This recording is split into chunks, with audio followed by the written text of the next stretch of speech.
as a believer, ఒక విశ్వాసిగా, as a pastor, ఒక సేవకుడిగా, as 30 years in the Lord, ప్రభువులో 30 సంవత్సరాలుగా ఉన్న వ్యక్తిగా, as a Christian family, ఒక క్రైస్తవ కుటుంబముగా, did anyone come to you and ask, show me the way to prayer, the way you pray?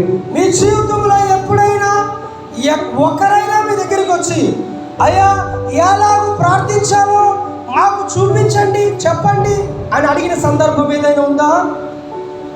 Did your son come to you and ask, mommy, the way you pray, teach me the way of prayer? అయ్యో నీ కుమారుని దగ్గరికి వచ్చి, అమ్మా ఏ విధంగా ప్రార్థన చేయాలో నీవు ప్రార్థిస్తున్నట్లు నాకు కూడా ప్రార్థించడం నేర్పించమని ఎప్పుడైనా మీ బిడ్డ మిమ్మల్ని అడిగారా?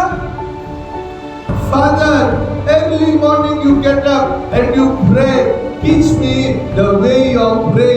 నీ కుమారుని దగ్గరికి వచ్చి, నాన్నగారు ఉదయకాలంలో మీరు లేచి ప్రార్థన చేస్తున్నారు కదా, ఆ విధంగా ప్రార్థన చేయడం నాకు నేర్పించమని ఎప్పుడైనా మీ బిడ్డలు అడిగారా? My dear pastor, when you pray, you're praying very nice. Show me the way you're praying. Did any believer come to you? సేవకుడై ఉంటుండగా మీ విశ్వాసులు ఒక్కరైనా మీ దగ్గరికి వచ్చి, సేవకుడా మీరు చాలా బాగా ప్రార్థన చేస్తున్నారు, ఇలాంటి ప్రార్థన మాకు నేర్పించండి అని ఎవరైనా మిమ్మల్ని అడిగారా? No one in 30 years. 30 సంవత్సరాలు ఎవరు మిమ్మల్ని అడగలేదు అలా చెప్పమని? No one in 40 years. 40 సంవత్సరాల క్రైస్తవ జీవితంలో ఒక్కరు మిమ్మల్ని అడగలేదా? At least not your daughter and at least not your son.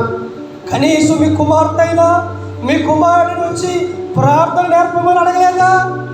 If not, ఒకవేళ అడగకపోతే your life has failed.